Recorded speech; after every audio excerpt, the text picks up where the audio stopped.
Excelentíssimo senhor presidente, nobres colegas parlamentares, cidadãos capixabas que nos acompanham pelas galerias, pelas transmissões da TV Assembleia e a todos os servidores dessa casa.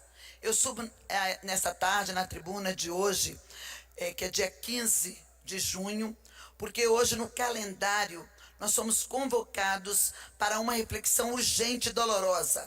Hoje nós celebramos o Dia Mundial de Conscientização da Violência contra a Pessoa Idosa. E nessa linha, é com o coração apertado, com o coração de junho violeta, nesse mês da campanha, que a gente vai estar tentando falar algumas coisas aqui sobre essa convocação que precisa ser feita à sociedade capixaba, à sociedade brasileira, para que a gente rompa o pacto do silêncio diante dos maus tratos que atinge aqueles que construíram as nossas famílias, que construíram os nossos bairros, que construíram o nosso estado. Então fica aqui nessa reflexão para que a gente possa compreender o que está acontecendo no silêncio das residências com os nossos idosos. Senhores deputados e deputadas, o silêncio é cúmplice da crueldade. Falar em proteção, respeito e garantia de direitos não pode ser apenas uma data no calendário. Precisa ser uma prática legislativa de segurança pública diária. Os números da segurança pública de nosso estado, da nossa CESP, traduzem em estatística uma realidade assustadora. Entre 2020 e maio deste ano de 2026, mais de 5.100 idosos foram vítimas de lesão corporal e maus tratos no Espírito Santo. E para quem acha que o problema está diminuindo, os dados mostram exatamente o oposto. Somente nos primeiros 5 meses deste ano de 2026, nós já registramos 401 casos. No ano passado, nós fechamos o período com quase 900 ocorrências. E esses números são apenas a ponta do iceberg. Aquilo que realmente é notificado. Muito mais do que isso acontece em ocorrências que não são notificadas, que não são lavradas em boletim de ocorrência, que não chegam ao nosso conhecimento e não fazem parte dessa estatística dolorosa. Esses números são apenas a ponta do iceberg. Existe, como disse aqui, uma subnotificação crônica, porque a dor, nobres pares, mora dentro da casa dessas pessoas. Exemplos recentes: o impacto, a violência contra o idoso, que tem várias faces, muitas dessas faces, e todas elas são perversas. A agressão física é apenas o ato final. Antes dela, vem as ameaças, a negligência, o abandono, a extorsão e o sufocamento financeiro. Os jornais não nos deixam mentir. Na semana passada, aqui na capital, em Jardim Camburi, uma idosa foi resgatada em estado de extrema debilidade, abaixo do peso corporal, vítimas de maus tratos severos. Em Vila Velha, por onde o Espírito Santo foi descoberto, nasceu, no bairro Santa Mônica, uma senhora de 88 anos foi agredida fisicamente pela própria neta. No sul do estado, em Cachoeiro de Itapemirim, a nossa cidade secreta, a cidade do mármore, uma cidade muito rica, nossa, um idoso de 86 anos teve que chorar dentro de um cartório para pedir socorro, enquanto era extorquido e forçado a assinar um testamento por sua cuidadora.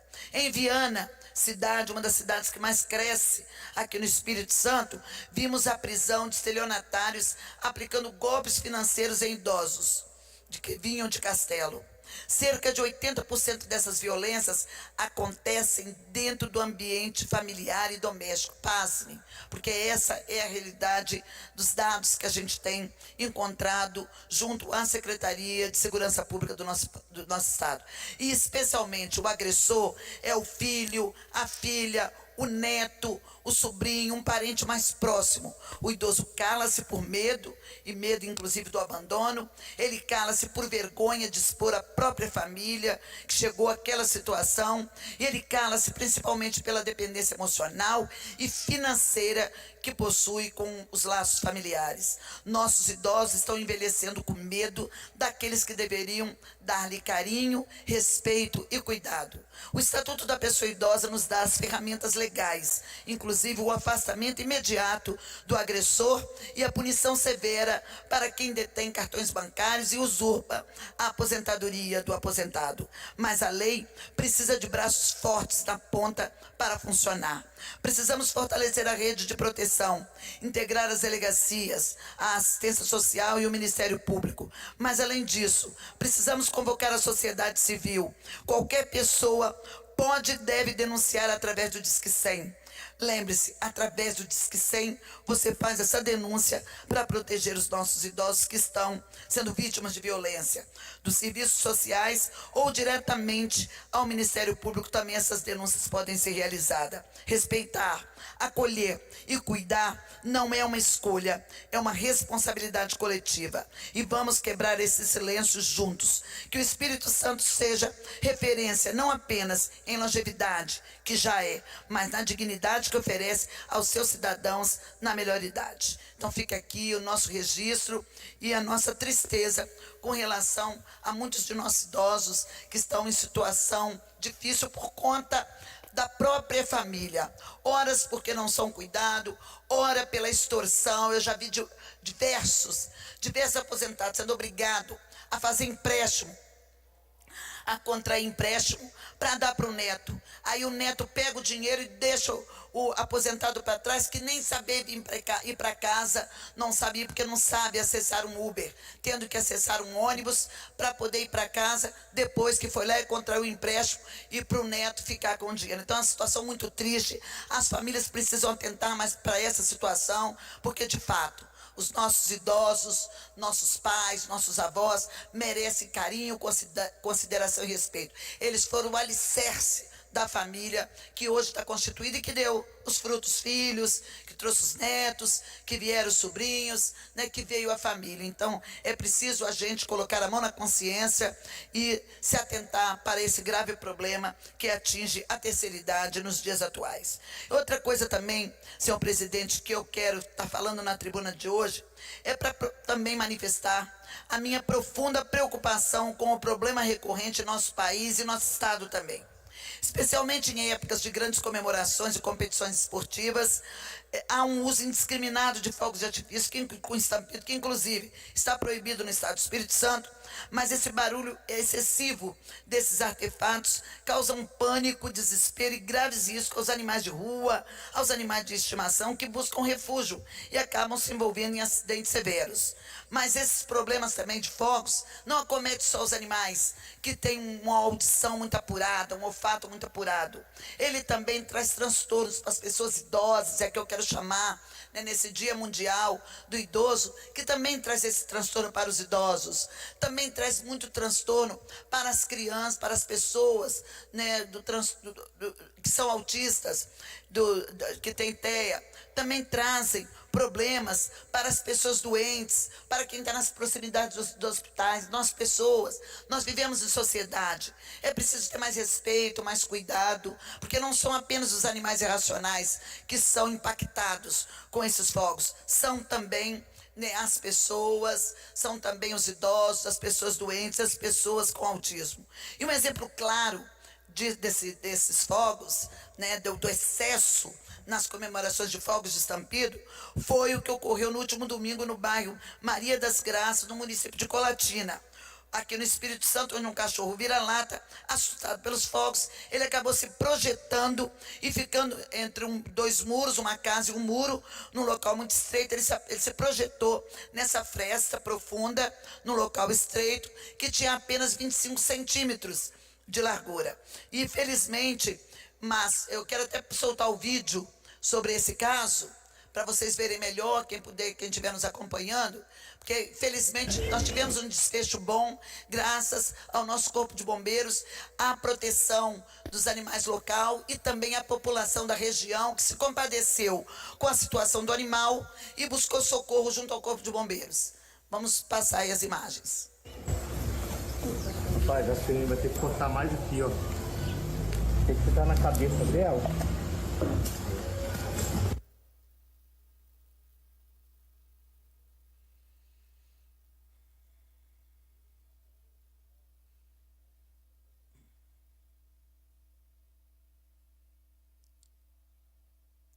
Normalmente o animal é assustado, né? Mas vocês viram? Ele veio para a fresta, para o buraco, para pedir socorro. Aí o pessoal do Corpo de Bombeiros, a equipe, 4 bombeiros militares, retiraram o animal, alimentaram o animal, está aí o animal salvo, graças ao trabalho grandioso de nossos bombeiros militares. Eu faço questão aqui de registrar nos anais dessa casa meu mais profundo louvor e enaltecer o trabalho exemplar da equipe da 3ª Companhia Independente de Bombeiros de Colatina. Meu agradecimento também aos protetores dos animais de Colatina, a população da região que se envolveram nessa causa visando salvar esse animal. E eu quero aqui citar os nomes de nossos bombeiros militares. Aí vai meu abraço para o cabo Ivo, para o cabo Roberto Reis, soldado Otto e a soldado Tayane, que foram os militares que demonstraram o preparo técnico impecável ao utilizar uma serra hidráulica para abrir uma passagem segura no muro, agindo com precisão necessária para resgatar o animal sem causar-lhe nenhum ferimento. Mais do que técnica, demonstraram uma humanidade gigante ao acolherem um cãozinho de rua após o trauma, garantindo-lhe água, ração e os devidos cuidados. Então, assim, a gente fica feliz. Por quê?